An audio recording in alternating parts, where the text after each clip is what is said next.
नमस्कार देशवासियों, मैं हूं ऐश्वर्या कपूर और आप देख रहे हैं मेरे साथ पूछता है भारत। और पूछता है भारत की शुरुआत हम आमतौर से करते हैं, आमतौर से ऐश्वर्या के एजेंडा से, लेकिन मैं चाहता हूं शर्मा जी ले आइए वो फोटो।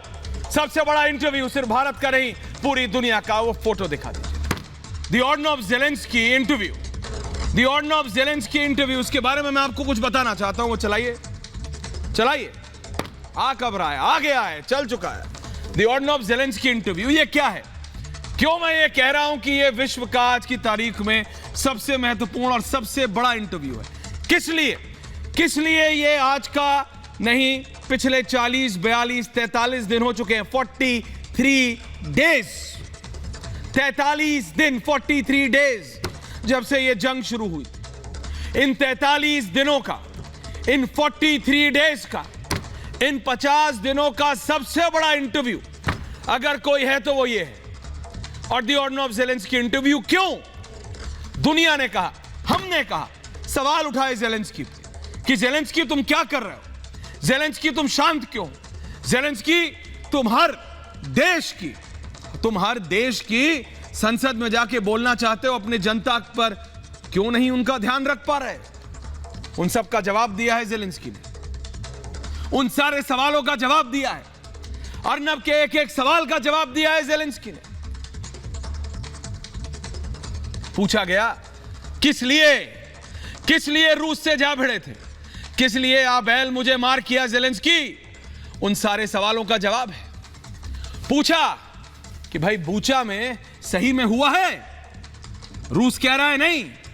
रूस की तरफ से एक नहीं, दो नहीं, 4 वीडियोस जारी किए जा रहे हैं जिसमें यूक्रेन यानी ज़ेलेंस्की के सैनिक रूस के सैनिकों के साथ मानवता के परे व्यवहार कर रहे हैं, सब जवाब दे रहे हैं।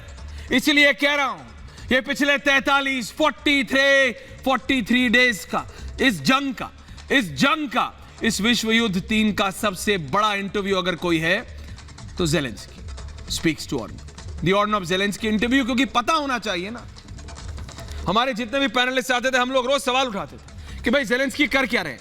किसी ने बोला कॉमेडियन है, किसी ने बोला भाई गलत निर्णय लेता है, किसी ने बोला भाई देखो इसको तो वर्ल्ड लीडर बनना है, किसी ने बोला भाई इसको चाहिए। मेरे साथ आज lieutenant general Shankar Prasad and major general Jaini साहब हैं। मैं जाऊंगा दोनों के पास, लेकिन मैं अगर आपके पास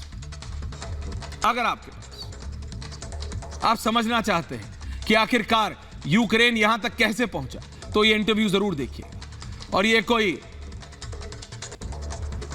जैसे कहा जाता है ना कि मतलब उन्होंने तश्तरी दे दिया, वो वाला इंटरव्यू नहीं है।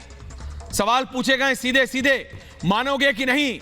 रूस को हटा नहीं पाओगे तो क्या करोगे ज़ेलेंस्की? अगर रूस ने ये शहर नहीं छोड़े तो क्या करेगा ज़ेलेंस्की? क्या यूक्रेन को मिटने देगा? अभी तक लेफ्टिनेंट जनरल प्रसाद, मैं कहता था कि संयुक्त राष्ट्र सिर्फ एक सेल्फी सेंटर बन के रह गया है। लोग जाते हैं वहां पे अच्छा सैंडविच खाते हैं, बेसमेंट में नदी के किनारे फोटो खिंचवाते हैं। आज ज़ेलेंस्की वही कह रहा है। ज़ेलेंस्की कह रहा है मेरा देश बर्बाद हो गया, ये लोग बैठ के बुलाते रह गए। दर्शकों, ये असलियत है। ये बड़ी बड़ी अंतर्राष्ट्रीय संस्थाएं ये कर क्या रही हैं? लेकिन क्या ये सब बोल के ज़ेलेंस्की बच सकते हैं? क्या ज़ेलेंस्की अपने ऊपर से सारा दारोमदार, सारी जिम्मेदारी निकाल के संयुक्त राष्ट्र पर डाल सकते हैं क्या? ये सारे सवाल पूछे हैं ऑर्डर ऑफ ज़ेलेंस्की इंटरव्यू में। इसलिए मैं कह रहा हूं, अगर कोई 43 दिन का सबसे बड़ा इंटरव्यू है तो वो ये है। अंग्रेजी में है भाई, ज़ेलेंस्की तो अंग्रेजी भी नहीं बोले, अपनी भाषा में बोले यूक्रेनियन, उसको भी ट्रांसलेट करके हमने दिखा रहे हैं। मैं क्या कहता हूं, जब मेरे साथ पिछले 43 दिनों से लगातार, कम से कम 35 दिनों से तो ज्यादा जनरल प्रसाद आ रहे हैं रोज, उनको कई मेरी बातें अच्छी लगी, कई खराब लगी, उन्होंने अपनी टिप्पणी रखी, मैंने अपनी बात रखी। लेकिन एक बात है, यूक्रेन भुगत रहा है, यूक्रेन तबाह हो रहा है। और हर बढ़ते दिन के साथ, जैसे जैसे ये दिन बढ़ रहे हैं जनरल प्रसाद, यूक्रेन तबाह हो रहा है। सर, ये सवाल पूछे गए ज़ेलेंस्की से। I know you have your own opinion sir general, लेकिन ज़ेलेंस्की कह रहे हैं कि दुनिया ने उन्हें छोड़ दिया।